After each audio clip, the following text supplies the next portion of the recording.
Hi, I'm Katie, and thanks for being here with me in my studio. Today I'm going to be doing a charcoal lesson, and I'm excited about this one. This is kind of a fun technique, and the I'm going to attach some files for you to use as reference. And if you want, you can go to my Patreon page and access files there if you want to become a patron of mine on Patreon. So anyway, I'm just going to gather some things and we'll get started.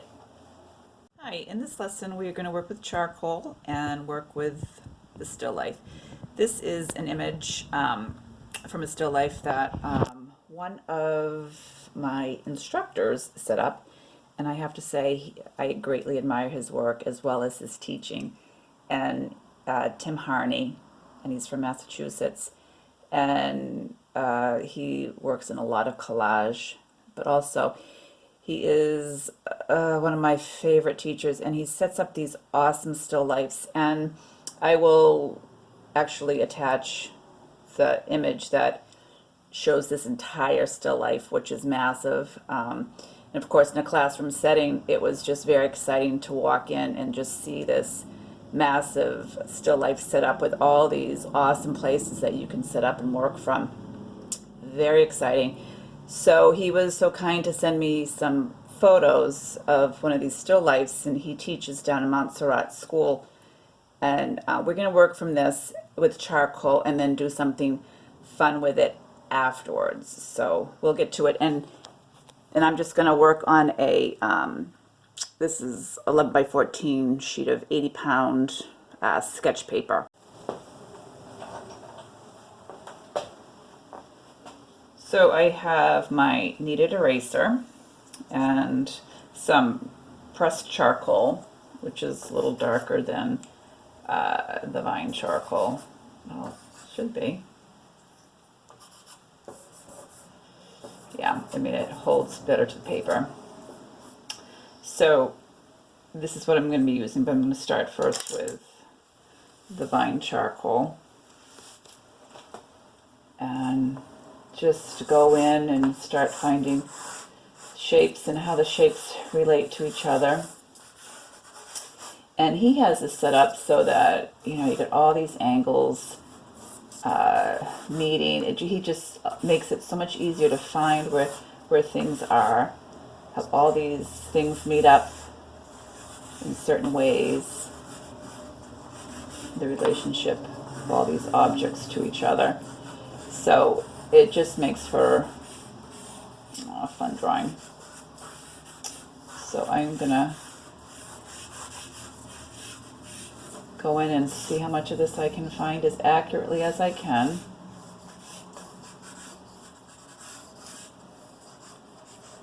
Even look at these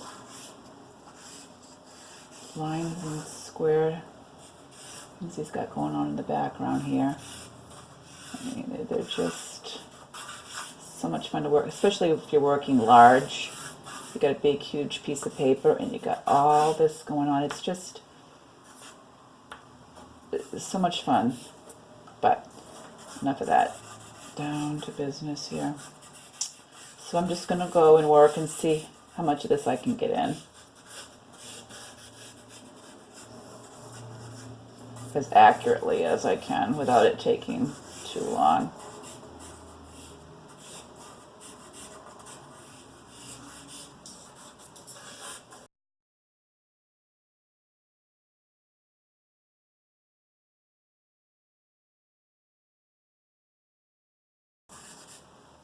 I mean, how great is this? I mean, all this motion going on. It's just, I don't know. I can't say enough how much I love it. And I do recommend anybody looking up Tim Harney, or even if you're interested in collage and you live in the area, the Massachusetts area. Such a great teacher.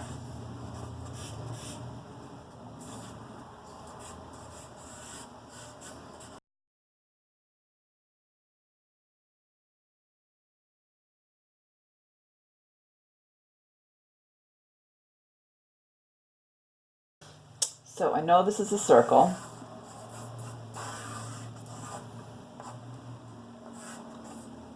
And I know this handle, it comes about halfway into that circle, right about in the middle of that circle.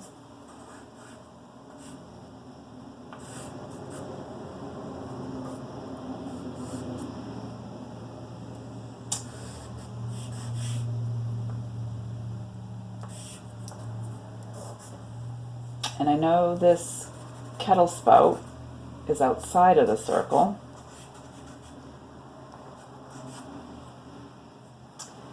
And the handle slightly lower than this. And it just barely comes into the circle.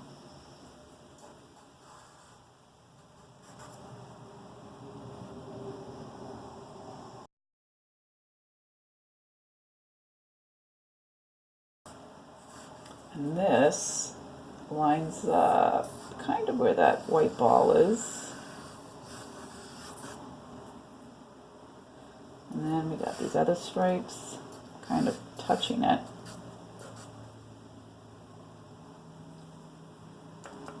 And then the edge of the table is right around here somewhere. And that's where the stripes fall off.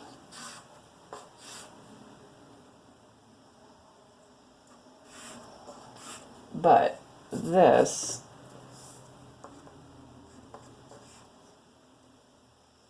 and of course they're all the same width. So you're just trying to make it as accurate as possible. I mean, but there's so much reference here to go by.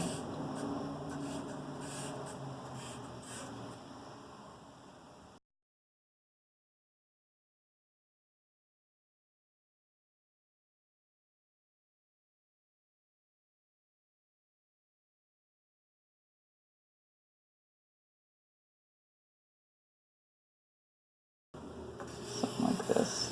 And you can see he's not interested in any strong lights or cast shadows. He's just more about the objects and how they relate to one another. And how you can just work with light within the image itself, not with any artificial lighting. So like, obviously this white circle and these white balls are going to be darker than the square and the stripes. And so that's what he likes the light to come from the image and not from these direct lighting or cast shadows. And that's how I prefer to work. And I think that's why I really appreciated the way he taught.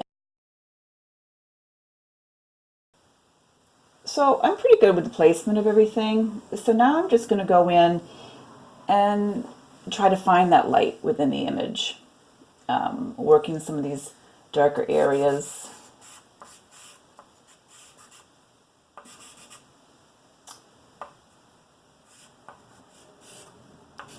Looks like there's a dark in here, which I'll get in there. This dark in here.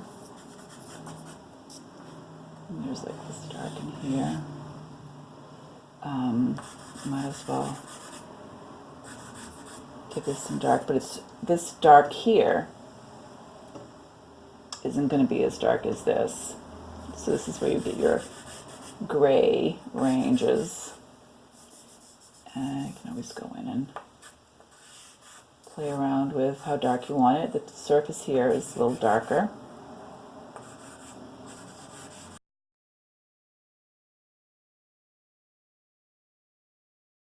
Now you have this darker brown, right, against this orange, which is a little lighter. But you want to give it some gray.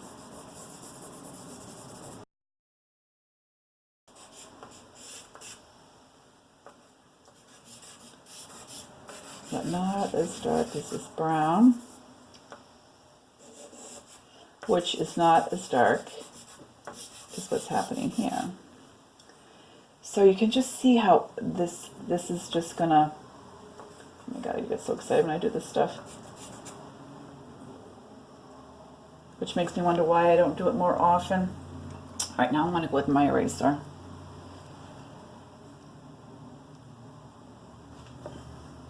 See, once I start getting things somewhat starting to build things up, then you can start to go back in and start drawing with your eraser too.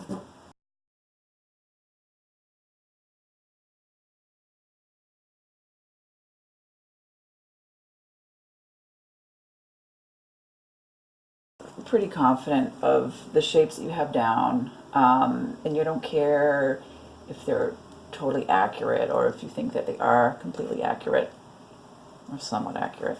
You can go in with your darker charcoal.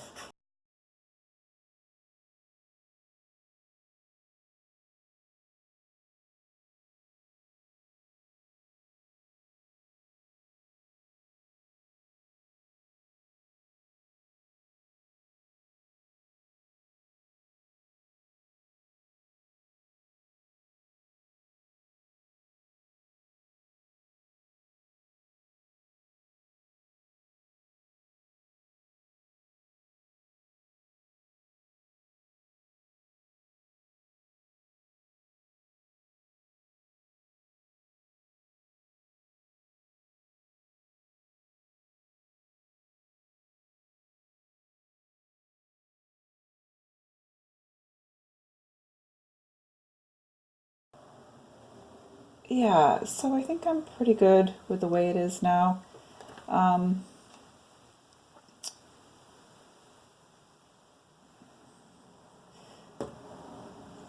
This maybe could stand to be a little darker.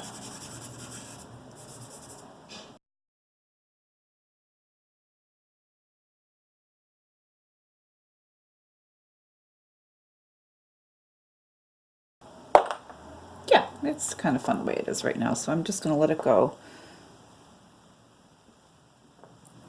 And so now what you should do is spray it with some fixative. I would do it maybe 3 or 4 times with a light coating each time. Okay, so here is my drawing. I sprayed it about 4 times. And now this is the other image that we're going to be working from.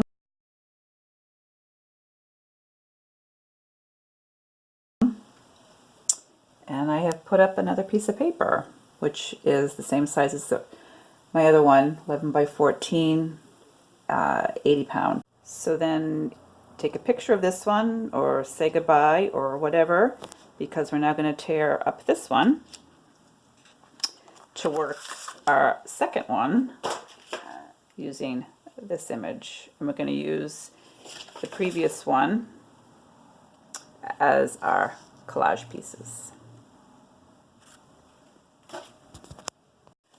So to begin this, I would study the image and then study your drawing from different angles, upside down, sideways, preferably not right side up because you're going to get locked into your drawing that way.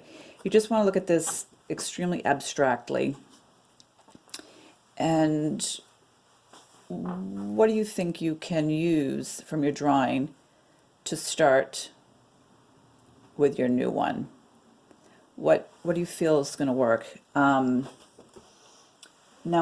me, I'm seeing a lot of this activity here, as opposed to this side is quieter. So I'm going to want to take probably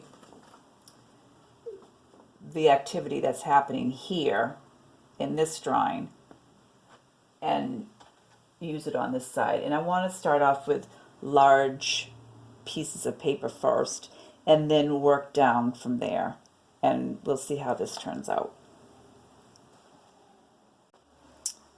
Okay, so I'm seeing a lot of lateral movement on the left side of our reference image. So I am going to go ahead and use these horizontal lines to put in this side here. And I'm going to start with that. You have to start somewhere, and that is what is calling me the strongest, so that's where I'm going to begin. And I see this ball here, and so I am going to, wondering if I can have this camera see both images at the same time while I try to explain this. So let's see. All right, that might work. So I see this ball here, and then these horizontal lines, and then I see the ball here with some horizontal lines. So that is how I'm going to start it, is even though I know this ball is actually larger than what it is in this image, that's where I'm going to begin, is placing it around here somewhere.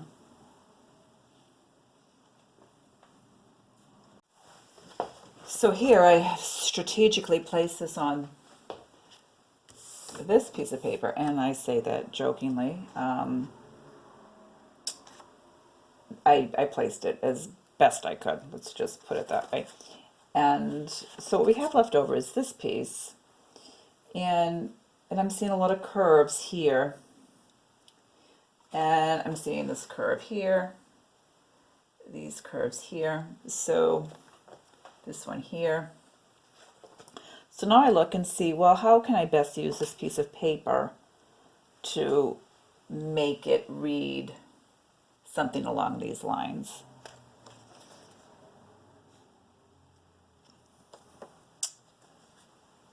And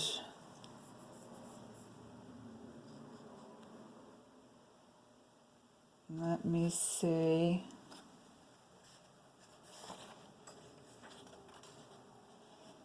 And I'll get back to you when I figure it out. Okay, so I think I've come up with something. So I'm looking at this line here, and this line here, and then this here can maybe be read by this.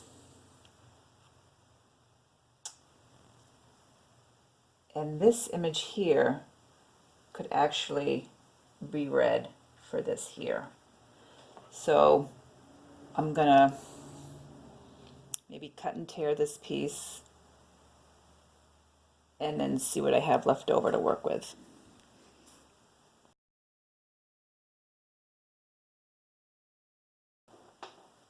So I decided to cut this right along the line, the charcoal line. I'm going to cut here, and then I'm going to cut here. Do I want to leave that margin line? I think maybe I will. I think I'll leave that margin line cut, and then cut down this way. And I'm unclear yet as to what I want to do down here. All right, so here I am with this piece, which I'm going to place somewhere in here. And I didn't want these to, I don't want this to be up here like this, because I don't want them to meet in this kind of peak-like thing. So I'm going to drop this down lower than actually how it appears here in this image. So something like this. And okay, so here's a little something that happened to me through the course of things. When I got this piece of paper up here, I realized that this was matching up with this. And, you know, this is kind of matching up with this. And I kind of hesitated. It's like, oh, God, do I really want that to happen? So I kind of like tried not to be obvious about it. So I raised this piece up a little bit more. So this line actually was up here a little bit more. It was kind of offset it. And I thought that would work better. But then I thought, oh, God, it doesn't seem to be working. And so I had to tear it off. And this paper is not that heavy, so it wasn't that forgiving. And I was lucky to even get this off. And I thought I'd go ahead and try it, lining these up. I don't know, I'm kind of still ambivalent about it, but there it is. And what I have left is this piece, this one, whoops, that one, and this little one. So now I'm going to work and see where I can stick these.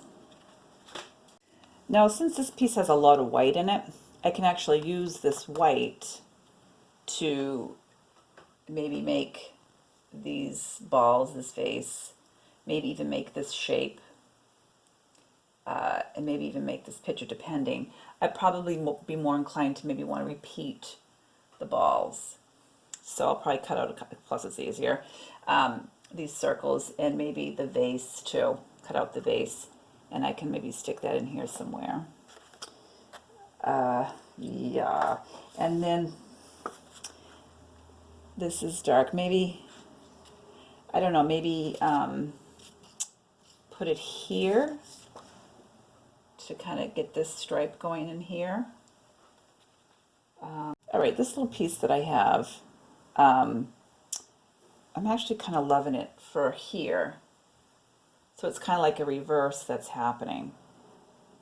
That maybe towards the end I can maybe put it here. All right, so I'm just looking at these pieces and seeing where best to use them.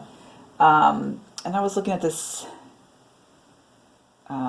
section here and thinking that could be that picture up here. But then I saw this handle, and there's also this handle kind of here on the edge of the image there. So I think I want to put it here. And then also use the white here to maybe show this white. So I'm going to cut it at an angle, and probably going to put it right about here. Okay, so then I found this piece, and this curve here, oh sorry, I can see I spread the glue with my fingers. This curve here is kind of informing me here for this piece, and which is kind of cool because here you have the handle to this right here. So I'm thinking I want to put it here, and then I see that, oh look, I can actually form the ball still. So actually it's just taking this piece and sticking it this way. So I want to line this up so this can kind of read as a ball, and then have, I don't know, somehow these two pieces reading as one. And then you can also maybe read this as what is happening here. But what I want to do is probably cut it so that this dark line is not showing,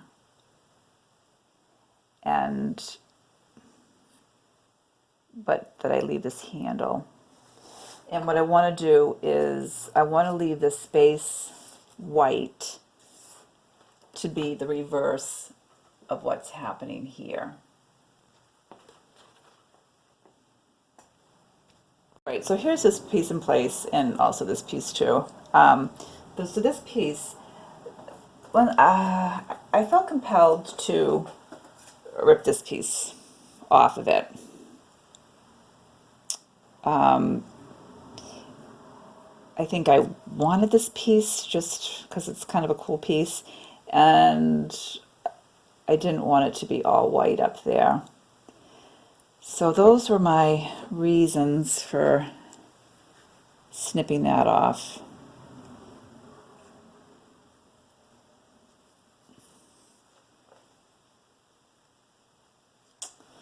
You know, maybe this here, or this here even, maybe can read for that there.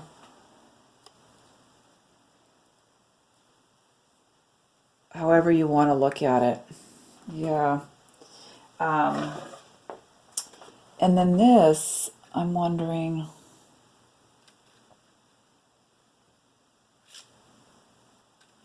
if I cut it in the shape of this or something similar. Or does that need to be more of a solid? Probably more of a solid.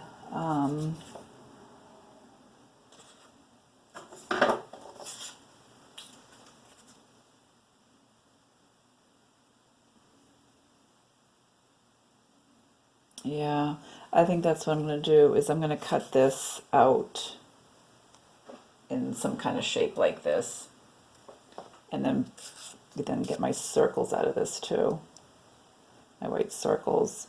So what I think I'm going to do next is get this shape next and put it up here.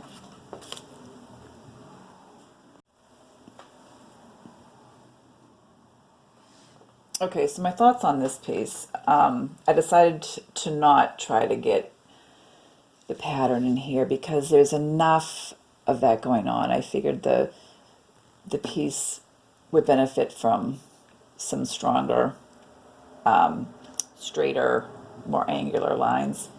But I did want it to reach the edge here. I decided to leave the margin line on it.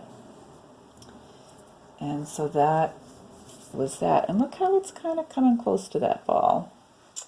Aren't you love it how those things work together, how it all kind of works out. All right, so now I think what I want to do is get my other circle in here, and then maybe a circle here.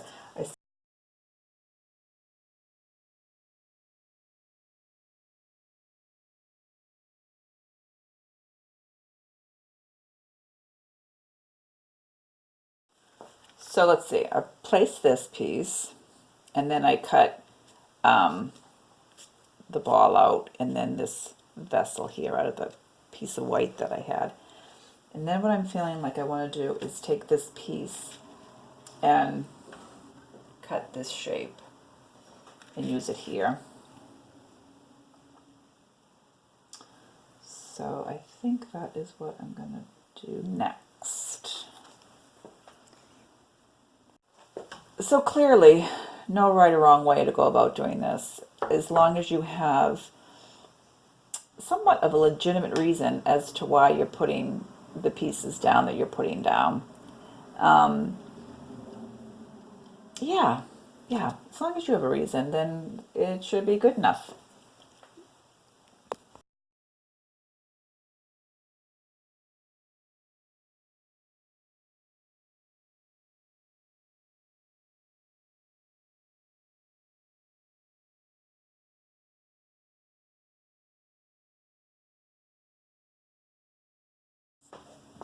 All right, so before I get too far ahead, I'm not sure where I left off, but I put this piece in. I ended up cutting the margin off it, but I did leave some white space. Put this piece up here to represent the cones here. Put this triangle here, cut the tip off to cover up the piece that was kind of the black that was coming down into it. Yeah.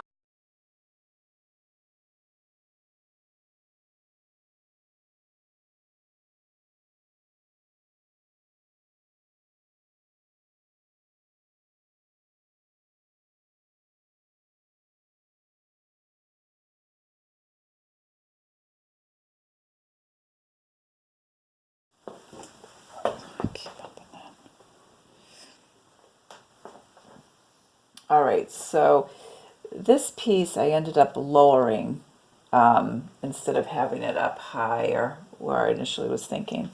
It was just too strong a piece. I would have been fighting with it if I had put it up here.